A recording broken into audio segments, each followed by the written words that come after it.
자, 우리 하나님의 말씀 시편 139편입니다.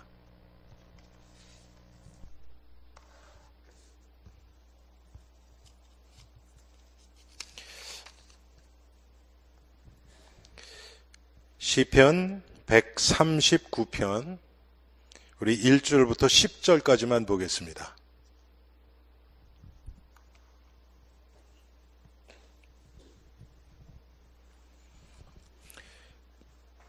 우리 시편 139편 1절부터 10절 우리 한 절씩 교독합니다. 여호와여, 주께서 나를 살펴보셨으므로 나를 아시나이다.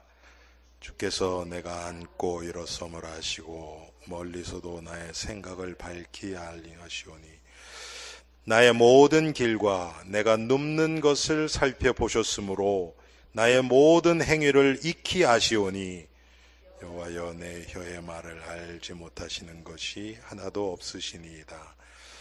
주께서 나의 앞뒤를 둘러 싸시고 내게 안수하셨나이다.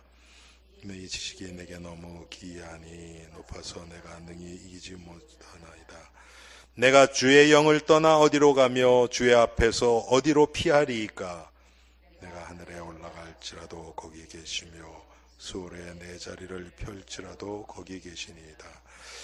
내가 새벽 날개를 치며 바다 끝에 가서 거주할지라도 거기서도 주의 손이 나를 인도하시며 주의 모든 손이 나를 붙드시리이다. 아멘. 하나님, 오늘 시편 139편을 통해서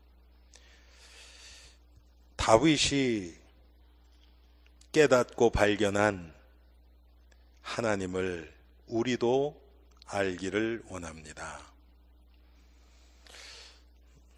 시편에 나타나 있는 이것을 아는 것이 하나님을 아는 것이 아니고 이 하나님의 사실적으로 믿어지고 믿음의 결과로 우리 삶에 하나님이 하시는 일이 보여지고 체험되어질 때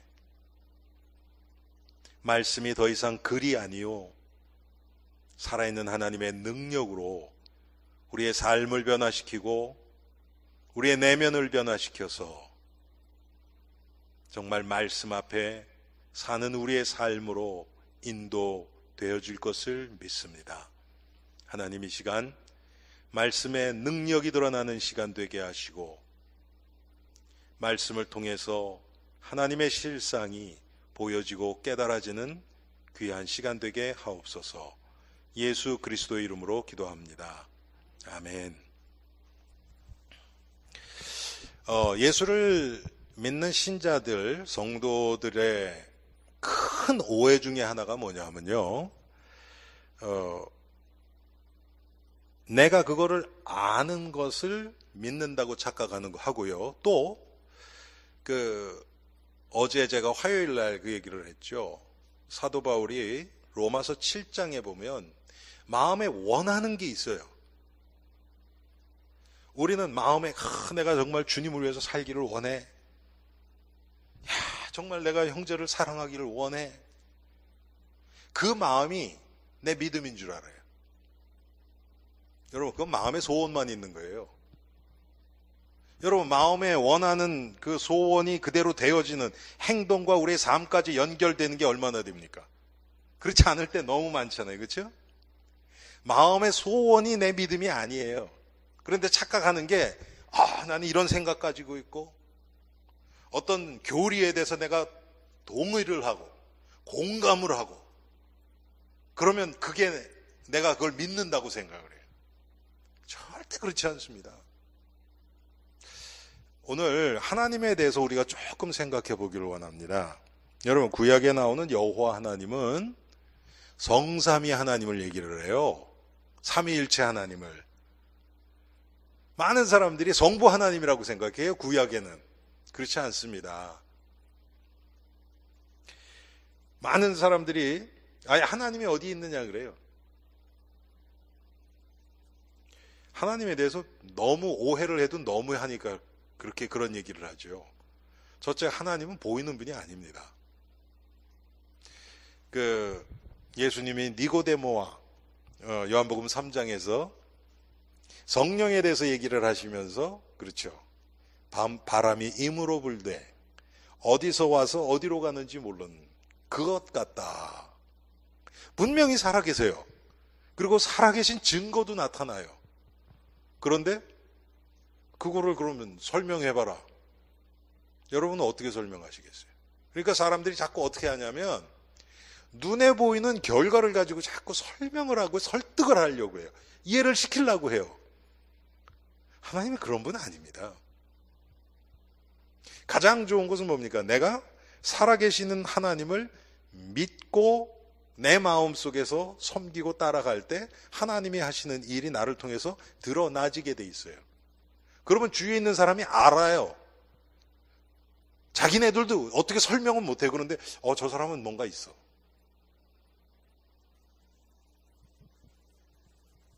그런데 성도들이 하는 이 큰 그 실수 중에 하나가 뭐냐면 자꾸 말로 설명을 하려고 그래요. 이해시키고 설득시키려고 그래요. 안 돼요. 시작부터가 잘못됐죠. 하나님은 보이는 분이 아니에요. 자, 우리는 어쩔 수 없이 여러분 이거를요, 오늘 말씀을 여러분들이 불신자한테 써먹으려고 생각을 하지 마시고 하나님 쪽에서 우리에게 하나님이 자신을 어떻게 드러내셨는가를 우리는 그걸 알아야 돼요.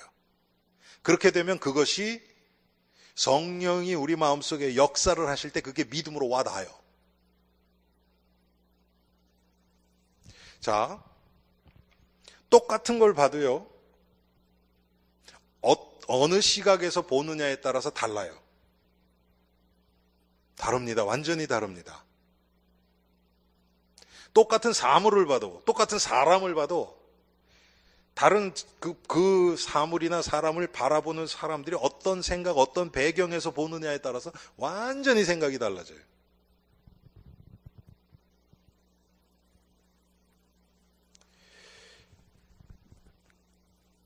하나님의 말씀을 하나님의 말씀으로 받아서 내가 지금 이해가 안 되고 이게 머리로 정리도 안 되고 믿어지지 않을 수도 있어요. 여러분, 그것이 나쁜 게 아닙니다. 여러분, 하나님의 말씀이 다 믿어집니까, 진짜? 그렇지 않잖아요, 우리가. 그런데 그것을 하나님의 말씀이라는 것을 전제로 하고, 이게 내가 지금 영적인 이 깨달음이었고, 영적인 눈, 이것을 영적으로 보는 눈이 없고, 믿음이 없으니까 지금 이렇게 보이는 거다. 이렇게 하고 지나가야지. 그것을 자꾸 파헤치려고 하다 보면 우리는 육신적으로 그거를 해석하려는 오류를 범하게 돼요. 그래서 이단이 나오고 그래서 신신학이 나오고 하는 거예요. 여러분, 성경에 그래서 성경 해석학이라는 게 있어요. 성경 해석학. 기독교에서 제일 중요한 건 구원이잖아요. 그렇죠? 구원. 그 구원에서 그래서 구원의 서정이라 그래요. 그리고 그 조직 신학에서 그 신학의 아주 중요한 것들을 쭉 얘기를 해요. 무슨 우리 과거 민 목사님이 우리 신학교 갈 때마다 뭐 이것저것 막 기독론, 뭐 인간론, 신론, 죄론, 뭐 종말론, 뭐 많이 했죠. 그렇죠? 그런 것들이에요. 제일 먼저 하는 게 성경이에요. 성경론. 왜 그러냐? 성경을 어떻게 받아들이느냐에 따라서 모든 게 다 결정돼 버려요. 성경이 하나님의 말씀이다. 이렇게 하고 시작해야 돼요. 그렇지 않으면 기독교는 있을 필요가 없어요. 절대 하나님의 말씀인 이 절대 진리가 없이 이게 상대다. 상대적으로. 그냥 성경은 하나님의 말씀도 있고 그렇지 않은 것도 있을 수 있다. 이렇게 돼버리면요, 기독교가 있을 필요가 없어요. 그래서 성경을 하는데 특별히 어떻게 하냐면 성경을 그러면 어떻게 해석할 것인가, 이거예요. 자, 성경의 진리는요, 성경의 점진성, 이렇게 얘기를 해요. 이거는 시대적으로도 그렇고 또 우리 개인적으로도 똑같아요. 하나님이 처음부터 예수 믿자마자 성경 전체를 쫙 보도록 이렇게 안 하세요. 하나님의 특별한 경우에 특별한 깨달음을 주실 수 있어요. 제가 요즘은 제가 별로 안 다니지만 과거에 이 남미나 아니면 다른 지역에 이렇게 집회를 인도하라든지 이렇게 그럴 때 보면요, 하나님이 저를 특별하게 이렇게 꽉 붙들고 사용하시는 그거를 체험할 때가 있어요. 그건 제 의지하고 상관이 없어요. 정말 한 10분도 앉아있을 시간을 안 줄 정도로 그렇게, 저는 그런 계획 안 하고 갔는데 그렇게 하실 때가 있어요. 그리고 말이 계속 쏟아져 나와요. 제가 한번, 그때가 아마 상당히 좀 오래됐어요.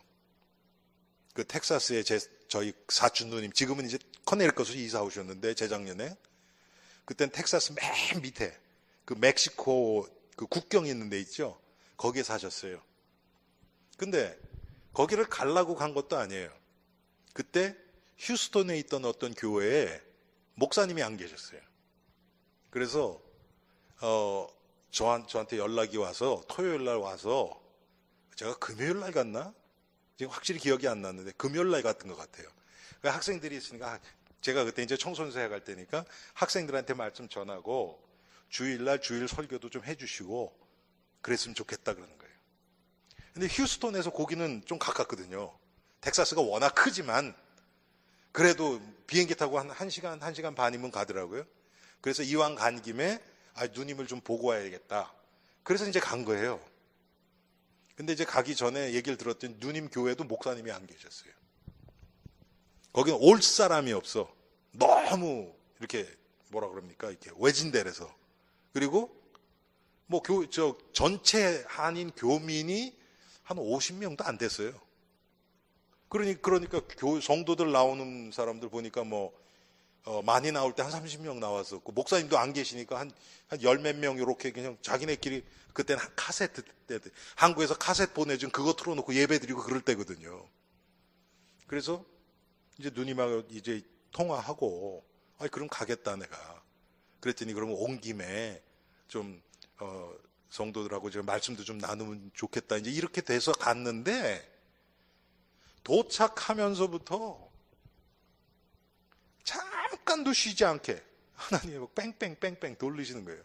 그래서 떠나기 전날 제가 그러니까 월요일 날 가서 목요일 날 아침에 왔는데, 수요일 날 밤 한 1시까지 집회 다 끝나고 하나님이 또 마음에 그걸 주셔서, 왜 목사님들이 안 계시니까 평신도 지도자들 그 몇 명 있는 사람들이 중요할 거 아닙니까? 그래서 그 사람들 따로 불렀어요. 그래서 그 사람들이랑 또 계속 말씀 나누고. 제가 말씀드리는 건 뭐냐면, 그렇게 특별히 하나님이 이렇게 은혜를 주실 때가 있어요. 그런데 그건 특별한 경우고, 보통은 어떠냐면 점진적인 깨달음이에요. 그래서 지금 아브라함이 깨달았던 그리스도는 우리가 지금 알고 있는 그리스도하고는 상대도 안 돼요. 왜 그런가? 그때는 그리스도의 아주 그 그림자 중에서도 아주 일부, 그거 바라보고서 그분들은 신앙생활했고, 그걸 통해서 그분들이 이 땅에서 승리할 수 있는 은혜를 하나님이 주신 거예요. 지금 그 모습 가지고 지금 21세기 신앙생활을 한다? 안 돼요. 하나님이 그걸 아시고 지금은 또 우리에게 맞는 은혜를 주시는 거예요. 특별히 말씀의 깨달음에서 그리스도의 실상을 지금은 우리가 그리스도가 어떤 분인지 알잖아요. 그렇죠? 성경에 예수님이 행하신 구원의 일이 벌써 이미 다 우리 앞에 펼쳐져 있잖아요. 이걸 성경의 점진성 그러거든요. 자, 또 한 가지는 뭐냐 하면, 아브라함 시대의 아브라함의 믿음을 지금 우리 기준 가지고 얘기를 하면 판단을 하면 안 돼요. 왜? 그때는 하나님이 그 아브라함에게, 모세에게, 요셉에게 필요한 은혜를 그렇게 주셨고, 예를 들어서 보세요. 여러분, 아브라함은 부인이 많았어요. 그래서 지금 우리도 그래도 됩니까? 아니에요. 그렇지 않아요. 그때 당시에는 자녀들을 많이 낳는 게 복이었어요. 뭐 지금도 사실은 자녀 많은 건 복이에요. 그거는 하나님이 처음부터 창세기 1장 28절부터 생육하고 번성하여 땅에 충만하라. 처음부터 타락하기 전 인간에게 주셨기 때문에 구원받은 백성들은 생육하고 번성하고 땅을 정복하고 다스리는 게 하나님의 축복이에요. 그런데 구약에는 하나님이 축복이 예를 들어서 재물의 축복이라든지 자녀들이 많은 축복, 장수의 축복 이런 것으로 많이 이렇게 비춰졌었단 말이에요. 지금 여러분 이 번영신앙, 예? 그 기복신앙 그걸 강조하시는 분들이 보면 자꾸 그런 거를 들이대서 지금 이 시대에 이걸 맞추려고 그러거든요. 거기서 오는 거예요.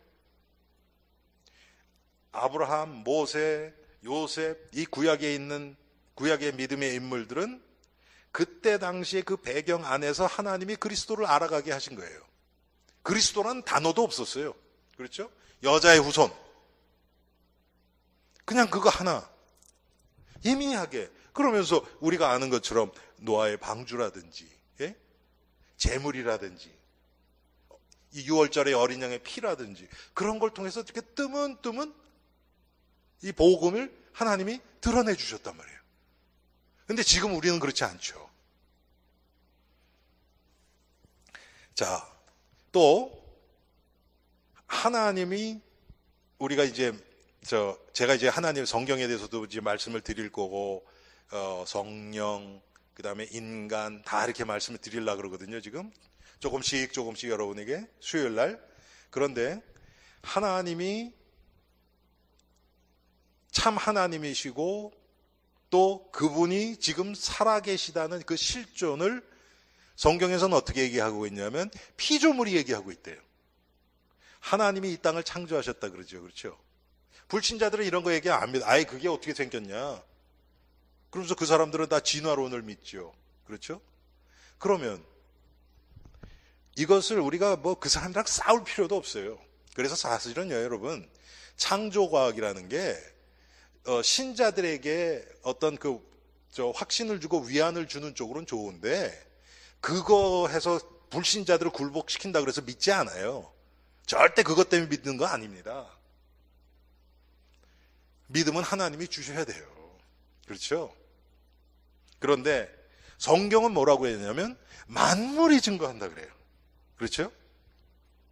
그 관점에서 보면 정말 맞잖아요, 여러분. 온 천하 만물을 아니 지금 이 피족에서 가장 우월하다고 하는 사람이 만든 문명이 완전하고는 너무 거리가 멀어요. 여러분 지금 이렇게 날씨가 왜 이렇게 덥고 막 그렇습니까? 결국은 뭐냐면 이 자연계를 인류와 문명이 인간의 욕심이 자연계를 파괴하기 때문에 그런 거예요. 예? 그 공해 그 다음에 뭐 다 오염돼 버렸잖아요. 공기도 오염되고 물도 오염되고 그래서 이 오존이 다 뚫려 버리니까 막 더워지고 지금 뭐 남극 북극에서 얼음이 다 녹는다 그러고 난리잖아요 지금. 사람이 다 그렇게 만드는 거지 하나님이 하시는 일이 그렇지 않거든요. 하나님이 하시는 얼마나 정확합니까 여러분. 참 이 우주 만물 돌아가는 걸 조금만 봐도요 참 너무너무 놀래요. 너무 놀래요. 성경은 분명히 이 피조물이 하나님이 살아계신 것을 증거한다 그래요. 그래서 로마서 1장 같은 거 보면 만물이 증거하기 때문에 우리 인간이 핑계치 못한다는 거예요. 그것만 가지고도.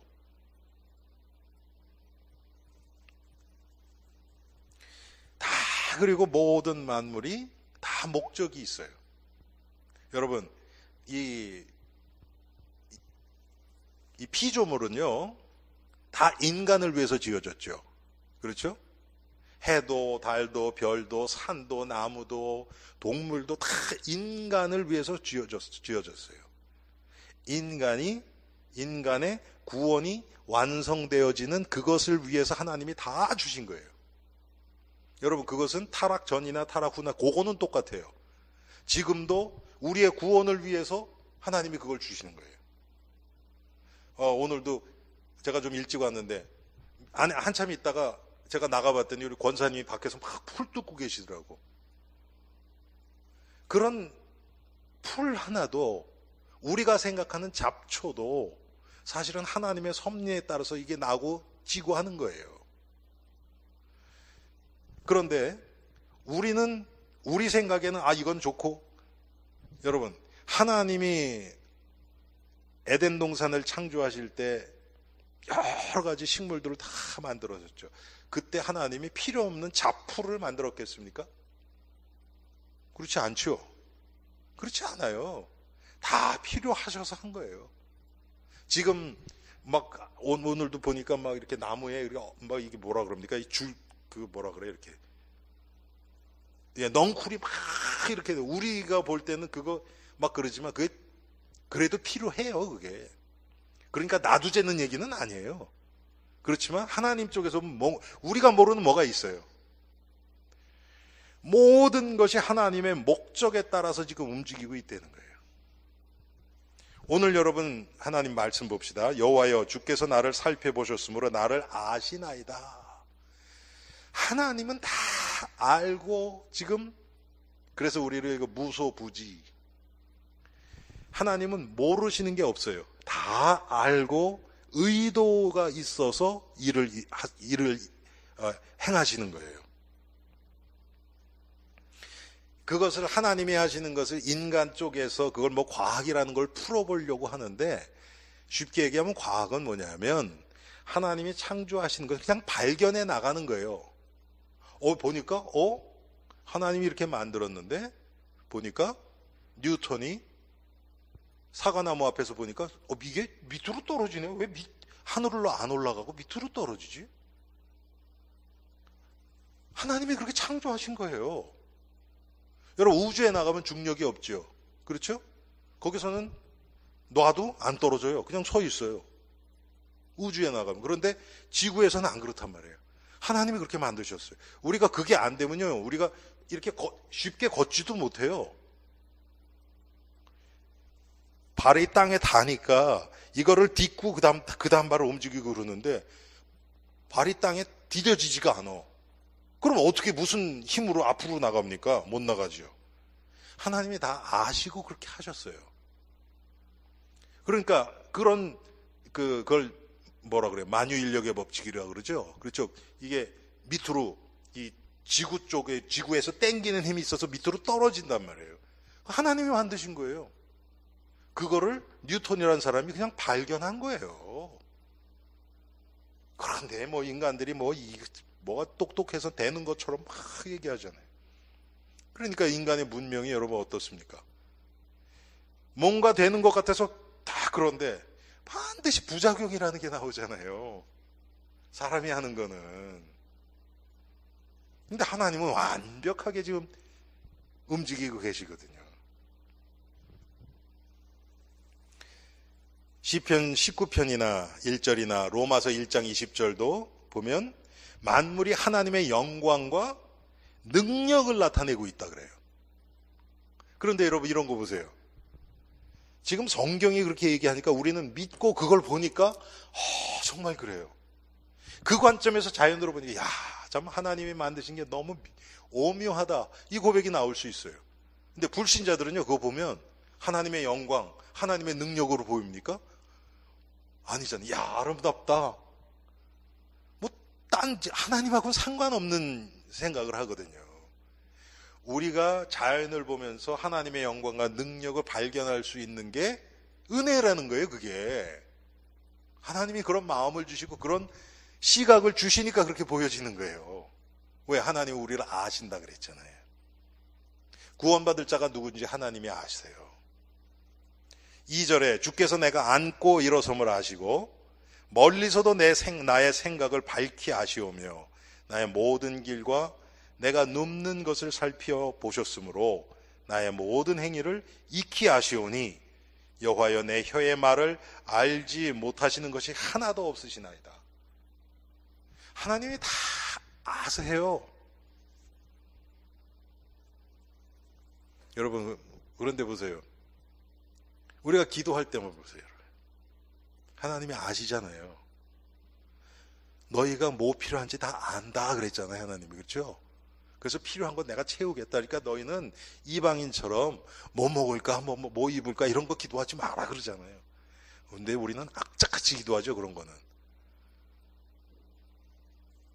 오늘도 우리 메릴랜드 성경 공부하는데 한 분이 그러시더라고요. 근데 목사님들도 진방오면요 전부 뭐 이거 주세요 저거 주세요 이 집 축복해 주세요 뭐 전부 그런 기도만 한다는 거예요. 그러니까 그 옆에 있더니 한 분이 아주 대놓고 얘기하다. 아유 목사도 먹고 살아야지. 아니 그렇게 얘기를 하시더라고. 성도들이 그거 좋아하니까. 어? 야 참. 그런데 하나님이 다 아신다고 우리가 전제하고 살아가고 있는가? 지금 이거예요.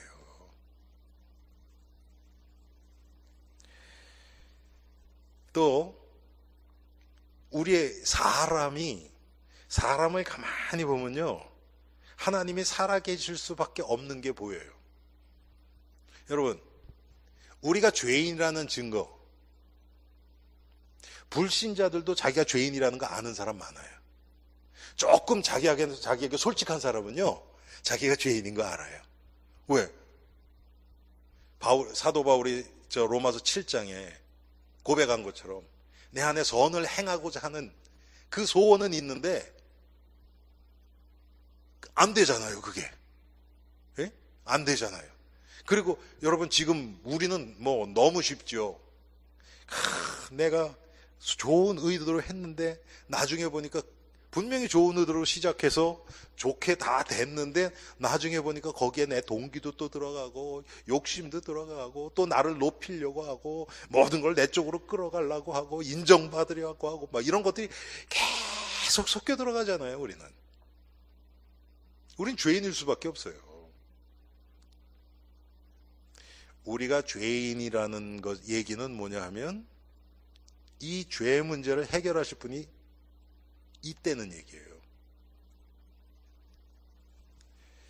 성경은 그것을 하나님의 구원자이신 예수 그리스도라고 우리에게 나타내주고 계시는 거예요.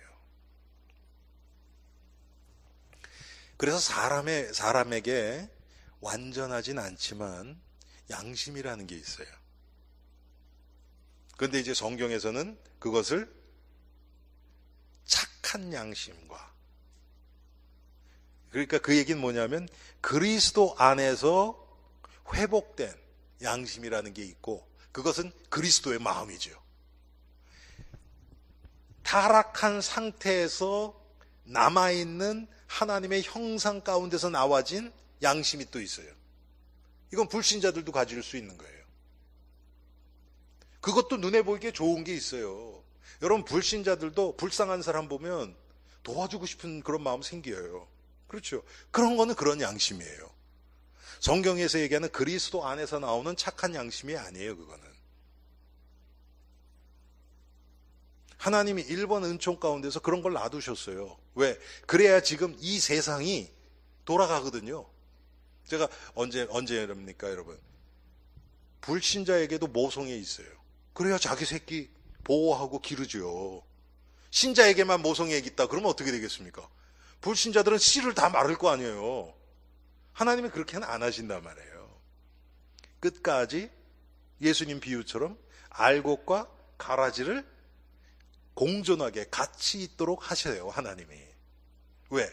신자의 구원을 위해서. 그래서 우리는 그것도 낙심할 필요가 없어요. 결국은 뭐냐? 하나님이 우리의 이런 우리가 뭐를 말할 거, 우리의 생각, 우리가 어디에 있고 다 아신다는 것을 믿는 상태에서 우리가 살아가면 불신자들이 가라지 노릇을 할 때 그것 때문에 우리는 상처받지 않아요. 왜? 하나님 아시니까. 그런데 그렇지 않고 이거 육신적으로 보면 억울한 일이 얼마나 많습니까, 여러분? 제가 어렸을 때 그런 게 참 많았거든요. 예수 믿는다는, 그때만 해도 예수 믿는 사람이 도덕윤리적으로 훨씬 높았을 때예요. 그러니까 제가 예수를 믿기 때문에 양보해야 되고 참아야 되고 이런 게 너무 많았어요. 억울하죠, 그게. 복음을 잘 모르니까. 제 옛사람의 양심 가지고 살아가려고 하니까 그게 사라집니까? 안 사라지죠. 근데 겉으로 보면 착해요. 남은 해 안 주고. 그런데 그리스도의 생명은 없어요.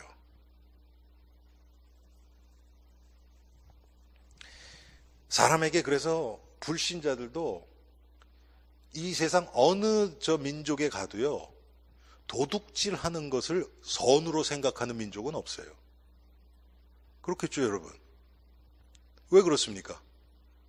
그 도덕의 기초가 하나님의 형상에서부터 왔기 때문에 그래요.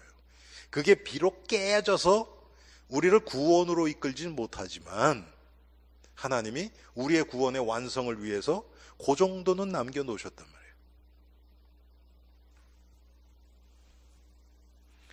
또 인간에게는요, 위급하면 하나님 찾아요.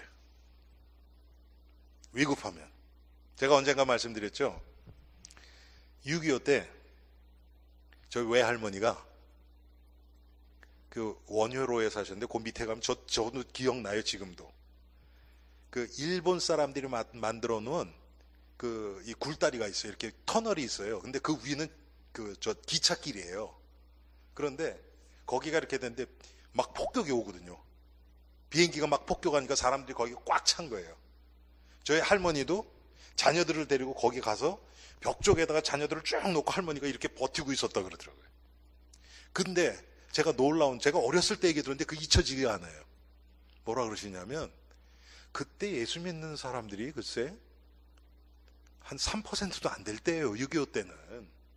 그런데 부처님 부르는 사람도 하나도 없고 다 하나님 찾고 있더라고요. 거기서. 왜? 죽게 생겼으니까.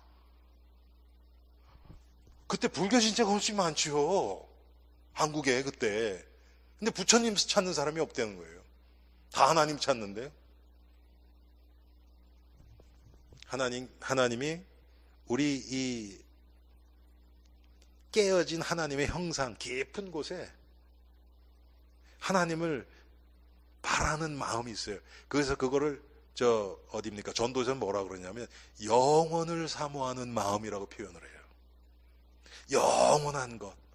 그리고 절대 선을 자꾸 찾아가고 싶은 그런 마음이 있어요. 근데 우리 스스로는 갈 길이 없는 거예요, 그게. 왜? 영혼이 죽었기 때문에. 그래서 사실은 우리 인간을 깊이 우리가 이렇게 좀 살펴봐도요, 하나님 살아계신 거 우리는 부인 못해요. 근데 이런 얘기들이 성경에 나온단 말이에요. 불신자들한테 얘기하면 이거 안 맥혀요, 이거. 근데 우리는 자꾸 불신자들하고 싸우기 좋은 성경 구절 이런 거 원하거든요. 그렇게 해서 되는 게 아니에요. 또 제일 중요한 게 뭡니까? 성경이 하나님 살아계신 걸 증거하고 있어요.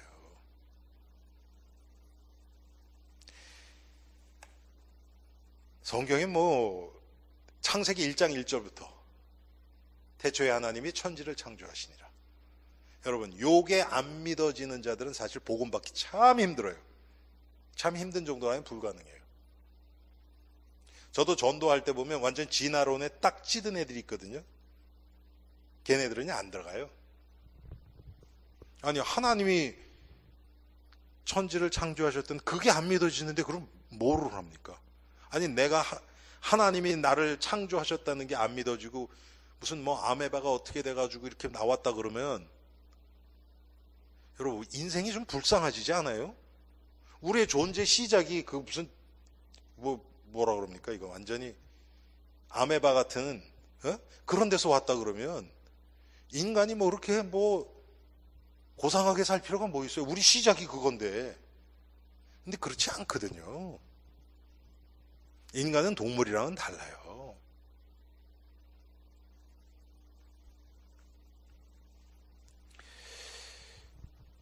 특별히 성경은 하나님이 스스로 자신이 어떤 분이신지를 우리에게 나타내 주세요. 이게 중요해요. 오늘도 그런 얘기가 많이 나오죠. 그래서 여러분, 은혜는 하나님이 자신이 어떤 분인지를 우리에게 드러내 주시는 거, 그걸 계시라 그래요. 그게 은혜예요. 우리가 그리스도의 실상을 알아간다 그러죠. 우리가 알아가는 게 아니에요. 은혜로 예수 그리스도가 어떤 분인지를 우리에게 보여주시고 나타내 주시는 거예요, 하나님이. 근데 보통 때는 그게 안 들으니까 문제, 어려움, 고난, 좌절, 인생의 한계 이런 거 와야 쳐다보니까 자꾸 하나님이 그런 걸 우리에게 주실 수밖에 없는 거예요. 그러면서 그리스도를 알아가게 하신단 말이에요. 그게 은혜거든요.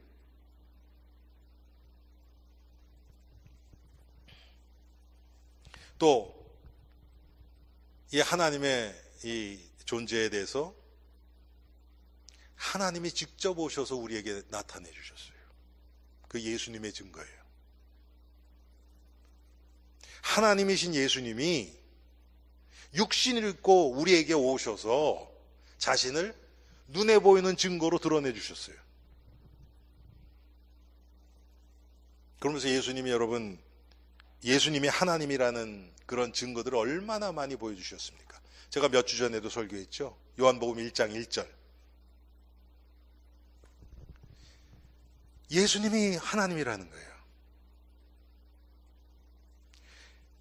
만세전에 예수님이 하나님과 함께 계셨대요. 하나님이 계시니까 함께 있었죠. 그렇죠? 아버지와 나는 하나니라. 예수님이 나를 본 자는 아버지를 봤다. 그렇죠?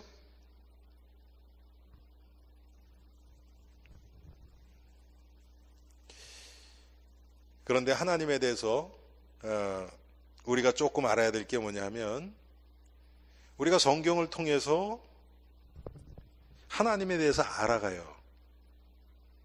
우리는 하나님의 형상대로 지어졌어요. 그래서 우리에게 영적인 부분이 있어요. 영적인 존재예요, 우리는. 그런데 하나님에 대해서 알아가면서 하나님의 성품이 우리 안에서 회복되어지는 부분이 있고요. 이것은 처음부터 하나님만 가지고 있는 성품이 있어요. 그것을 신학적으로는 공유적 속성, 비공유적 속성 그렇게 얘기를 해요. 하나님과 함께 나눌 수 있는 그런 부분이 있고, 이건 하나님만 가지고 있는 유일한 아주 그 특별한 그 성품이에요. 속성이에요. 예를 들어서 창조. 인간은요, 여러분 창조 못해요. 마귀도 창조 못해요. 오직 하나님만 창조하실 수 있어요. 우리는 하나님의 창조를 발견할 수는 있죠.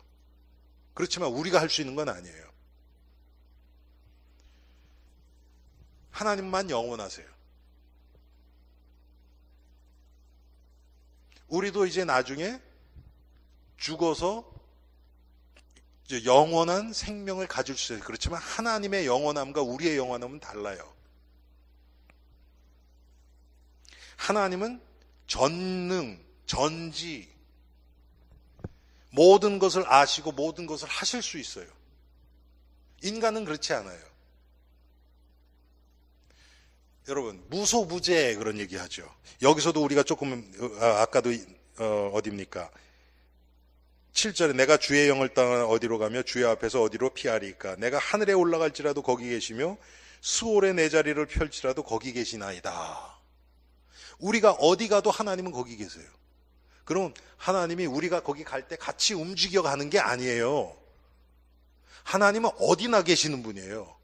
이건 하나님의 유일한, 하나님만이 가지고 있는 속성이에요. 과거에 제가 그 치유사역 할 때 그런 얘기 많이 드렸죠. 귀신도 보면 어디나 있는 것 같아요. 맞아요. 있어요. 그런데 하나님하고 다른 게 뭐냐면, 하나님은 어디나 계세요. 하나님은 한 분이신데 어디나 계시는 거고, 귀신은 숫자가 많은 거예요. 여러분, 지구상에 웬만한 데는 인간 다가 있잖아요. 그렇죠? 그것처럼 귀신이 자기네끼리 통해요. 지금 뭐 인터넷으로 이렇게 뭐 한국이나 여기나 뭐 저 러시아나 뭐 아프리카나 남미나 동시에 화상 채팅 다 할 수 있죠, 지금은. 마귀가 그런 식으로 네트워크가 돼 있어요. 그래서 자기네끼리 다 알려줘요. 그래서 여러분들이 미국 올 때, 여러분들이 한국에서 태어나서 여러분들을 유혹하고 그랬던 마귀가 있어요. 그놈들이 미국에 있는 마귀에게 다 알려줘요. 아, 이 사람은 요게 약하고 이 사람은 요렇고 다 알려줘요. 그런데 어디나 있는 건 아니에요, 마귀는. 하나님만, 그걸 뭐라 그러죠? 무소부재. 안 계신 곳이 없으신 분이에요. 하나님만. 이건 하나님만이 가지고 있는 성품이죠. 또 하나님은 변함이 없으세요. 그렇죠? 인간은요. 인간은 변해요. 자꾸 바뀌어요. 그런데 하나님은 그렇지 않으세요. 그런가 하면 하나님과 하나님의 속성이 우리에게 옮겨오는 게 있어요. 하나님은 사랑이시라 그러죠. 그렇죠?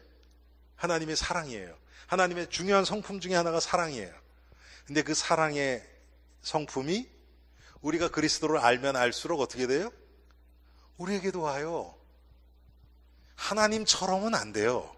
그렇지만 우리가 육신을 가지고 있는 한, 그렇지만 그것이 자꾸 조금씩 옮겨와요. 그래서 인간 스스로 만들어낼 수 없는 그런 사랑이 우리를 통해서 나타날 수 있어요.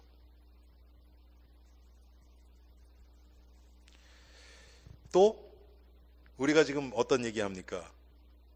영적으로 깨닫는다, 뭐 보인다, 영안이 열린다 이런 얘기 하잖아요. 그렇죠? 그게 뭡니까? 하나님의 시각으로 보여요. 우리 교회에서 무슨 얘기 많이 해요? 하나님이 하시는 일을 봐라 그러잖아요. 하나님이 하시는 일은 영적인 구원의 일이거든요. 똑같은 하나님이 하시는 게 구원의 일로 보여요. 십자가와 연결돼서 조금씩 보여지기 시작해요. 우리도 하나님처럼, 그렇지만 하나님처럼 모든 것을 다 볼 수 있는 것은 아니에요. 그렇게 조금씩 더 영안이 열려가다가 우리는 천국 가는 거예요. 그렇지만 그 하나님이 가진 속성을 조금 맛볼 수 있는 거예요. 또 하나님은 죄가 없으신 분이에요. 쉽게 얘기하면 도덕적인 분이에요. 그렇죠? 우리도 똑같거든요. 우리가 은혜 받고 예수 그리스도를 깨달아가면 갈수록 죄와 더 멀어져요. 그 차이가 너무 적어서 좀 안타깝지 분명히 멀어져요.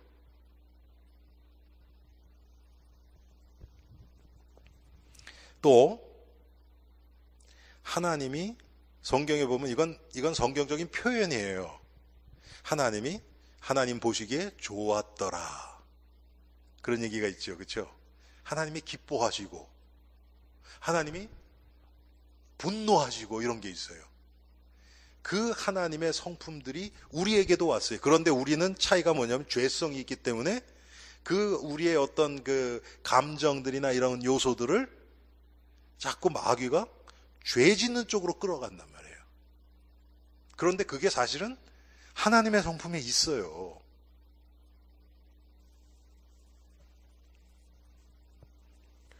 또 이 세상을 다스리시는 분은 하나님이세요. 하나님의 주권. 그런데 우리가 복음이 깨달아지면 깨달아질수록 하나님은 우리를 통해서 다스려 주세요. 그래서 생육하고 정복하라는 거예요. 다스리라는 거예요. 그게 우리의 능력으로 다스리는 것이 아니고 하나님이 주신 권세로 우리가 다스리는 거예요. 하나님과 같이. 예. 그러니까 하나님과 그런 면을 같이 공유할 수 있는 거예요. 얼마나 중요합니까? 또 하나님은 복의 근원이시잖아요. 그런데 하나님이 아브라함에게 뭐라 그러셨어요? 너는 복이라. 그랬죠. 그렇죠? 우리에게 있어서 복은 그리스도밖에 없어요. 그런데 그리스도를 소유했기 때문에 그 복이 나를 통해서 하나님의 복이 나가는 거예요. 그런 면으로는 하나님의 그 성품이 우리에게 온 거예요. 그래서 같이 하는 거예요. 고린도전서에 보면 예수님이 화목제물로 우리에게 오셔서 그 직분을 우리에게 담당케 하셨다는 거예요. 아니, 우리가 어떻게, 여러분, 예수님이 하신 그 화목의 사역을 우리가 어떻게 합니까? 그게 뭡니까? 한마디로 얘기하면 그게 복음 증거고 전도예요. 우리가 할 수 있는 게 아니에요. 그거는 우리가 설득해서 되는 게 아니고 예수 그리스도, 그분의 성령이 우리 안에서 그리스도의 일을 행하시는 거예요. 그럼 우리를 통해서 하나님과 원수되었던 영혼들이 하나님을 만나는, 화목하게 하는 그 사역이 이루어지는 거예요. 예수님이 하신 일을 우리에게 맡기셨잖아요, 여러분. 그렇죠? 예수님 뭐라 그러셨어요? 너희들이 내가 한 일보다 더 큰 일도 하리라 그랬어요. 어떻게 예수님이 하신 일보다 더 큰 일을 합니까?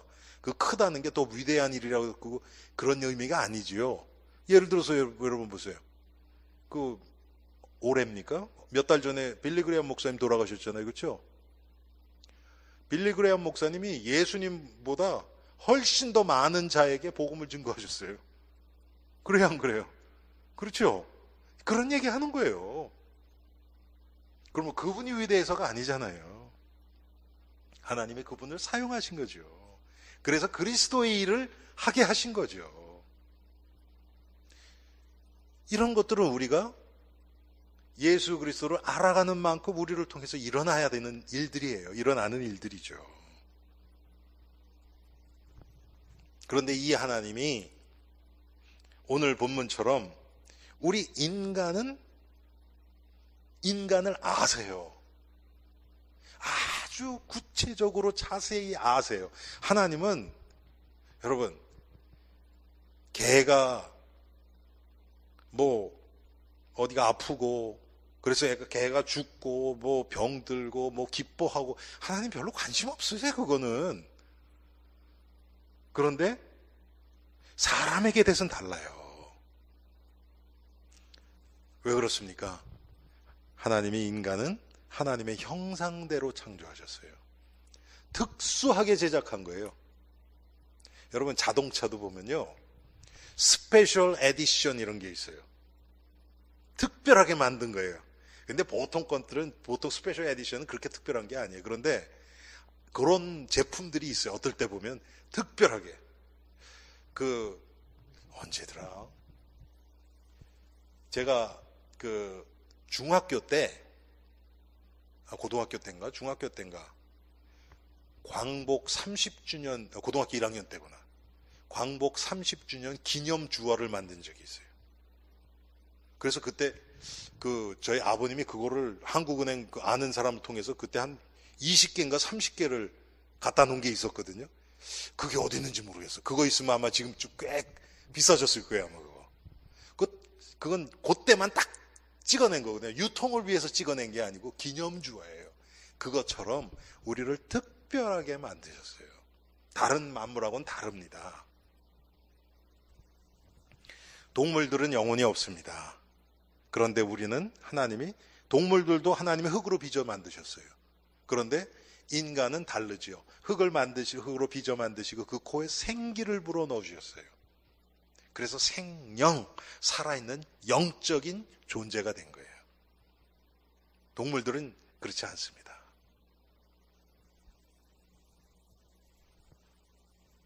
이 개들, 저희 집에도 개 한 마리가 있지만 개들이 놀아주면요, 인간이 자기네랑 똑같은 줄 알아요. 네, 개들이 그런 게 있더라고 보니까. 그래서 아이들도요, 딱 봐가지고 자기가 만만하다 그러면 개한테는 막 계속 그래요. 그러다 이제 몇 대 줘 맞고 이제 서열이 정리되면 그다음부터는 깨갱하는데 처음에는 안 그래요. 근데 여러분, 인간과 다른 피조물은요, 이건 완전 다른 종류예요. 인간은 영생하도록 지어졌고요. 다른 피조물들은 잠깐 있다가 예수님 재림하시면 여러분, 짐승들 다 없어져요. 그렇죠? 동물들 다 없어져요. 천국 가서 그 동물들이 있는 게 아니죠. 그땐 또 다른 뭐가 있겠죠. 전 모르지만. 인간을 얼마나 특별하게 만드셨냐 하면 하나님이 천지 만물을 창조하시고 인간에게 맡기셨어요. 그런데 우리가 얼마나 지금 이 육신 세계에 오히려 눌려서 삽니까? 이게 지금 우리가 영적인 신분이 회복되질 못해서 그래요. 구원받았음에도 불구하고 우리가 다 정복하고 다스려야 될 것들이에요. 우리가 그리스도 안에 있으면 그런 일들이 일어나겠죠.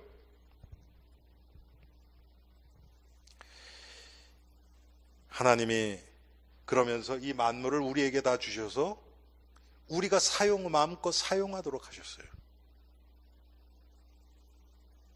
참, 그런데 인간들이 그걸 다 파괴해버리니까 참 안타깝죠. 특별히 여러분, 인간에게 하나님이 행하신 가장 큰 은혜가 뭡니까? 인간을 위해서, 우리의 구원을 위해서 예수 그리스도를 보내신 거예요.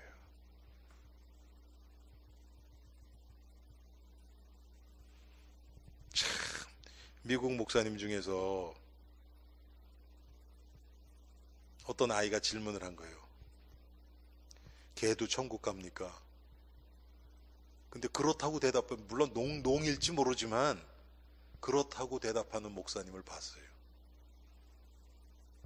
옛날에 나온 영화 제목이 뭐냐? All dogs go to heaven. 그런 영화가 제목이 있었어요.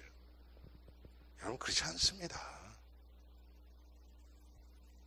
구원은 인간에게만 해당되는 거예요. 예수님이 인간을 위해서, 우리를 구원하시기 위해서 십자가에서 자신을 내어주셨어요. 이건 우리에게만 특별히 주시는 겁니다.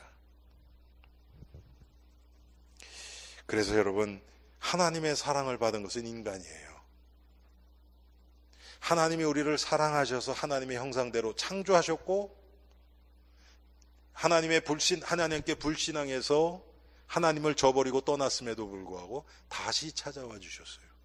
그래서 하나님은 사랑이에요. 그 하나님의 사랑을 나타내 주신 그게 십자가입니다.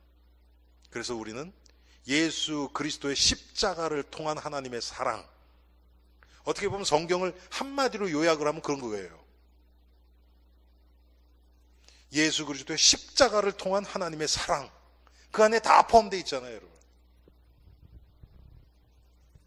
우리가 우리가 보통 얘기를 하면 사랑과 공의의 하나님이라고 우리가 얘기를 하죠. 그렇죠? 제가 어제 어떻게 말씀드렸습니까? 로마서 7장 얘기하면서 하나님의 공의가 율법으로 나타났죠. 우리에게 율법을 주셔서 우리가 죄인인 것을 드러내 주시죠. 그런데 하나님은 그거 가지고 우리의 구원을 결정하지 않고 하나님의 은혜의 법이 있단 말이에요. 그런데 이 은혜의 법과 이 율법의 율법을 주신 목적이 하나가 되어줘야 돼요. 이게 떨어지면 안 돼요. 이게 사실 같은 거예요. 복음이 율법의 굴레 안에서, 이 테두리 안에서 복음으로 받아줘야 돼요. 자꾸 이 밖으로 기어나가는 거예요. 그러면 어떻게 됩니까? 당연히 방종 쪽으로 나가버려요.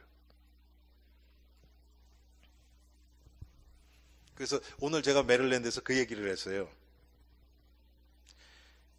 하나님이 우리의 죄를 자꾸 드러내 주시죠. 그렇죠? 자꾸 죄를 드러내 주세요. 그럼 우리가 하나님의 뜻대로 살지 못한 하나님 앞에 죄송스러운 마음이 있고 그래서 회개를 해요. 그런데 또 하나님은 그걸로 끝나는 것이 아니라 우리에게 죄를 사해 주시는 그 대속의 이 구원의 은총, 감사를 우리에게 또 주세요. 그렇죠? 그런데 보세요. 제가 이 청소년기 20대 이때 자랄 때 보면요, 감사한 대속의 은혜에 대한 감사보다 내 죄가 자꾸 드러나고 이 회개하고 하나님께 죄송스러운 마음이 더 컸어요. 그러면 어떻게 되겠습니까? 눌리지요. 그렇죠. 죄에 눌려요. 그런데 사실은 하나님의 구원의 은혜가 더 커야죠. 그러면서 그것만 있으면 안 돼요. 그렇죠. 내 죄가 자꾸 하나님 뜻대로 살아가지 못하는 나 자신이 이 율법의 이 테두리 안에서 자꾸 발견이 되어져야 돼요. 그러면 하나님 앞에서 정말 내가 그렇게 살지 못한 것을 자꾸 회개하지요. 그리고 그걸 통해서 또 그 죄를 사하신 하나님의 은혜에 또 감사하게 되죠. 그래서 제가 어떻게 표현했냐면, 하나님께 죄송스럽고 회개하는 그 죄송한 마음보다 감사하는 마음이 조금 더 커지는 게 좋은 게 아닐까, 그런 생각이 제가 들었어요. 그렇게 됐을 때 우리가 계속해서, 오늘 어떤 분이 그런 질문을 하더라고요. 사도 바울도 죄에 대해서 이렇게 막, 그런데 여러분 로마서 7장에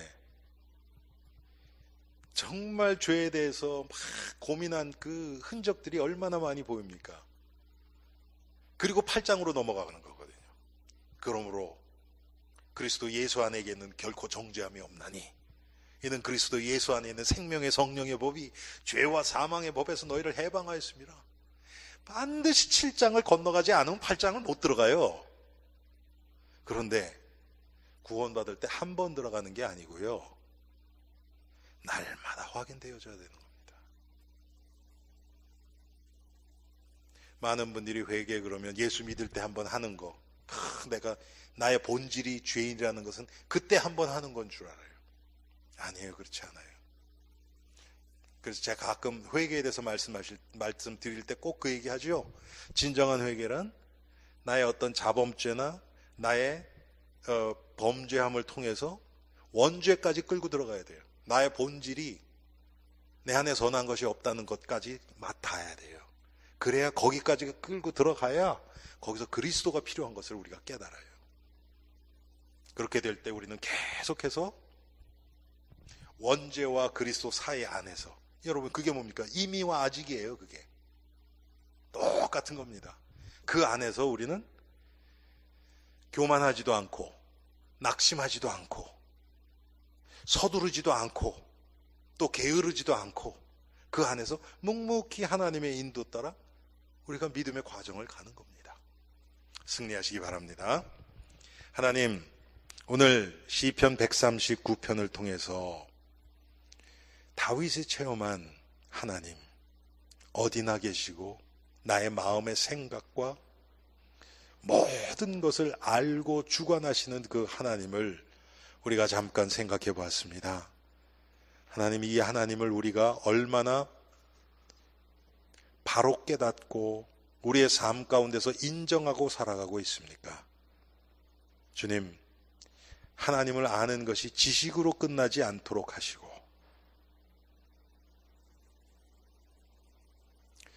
하나님의 은혜로 하나님 자신이 어떤 분이신지를 우리의 각자의 삶 가운데 보여주시고 나타내 주셔서 지금도 살아서 역사하시며 나의 인생을 주관하시며 온 천하 만물을 다스리시는 그 하나님이 하시는 일이 발견되어 줄 수 있도록 은혜를 더해 주옵소서. 예수 그리스도의 이름으로 기도합니다. 아멘.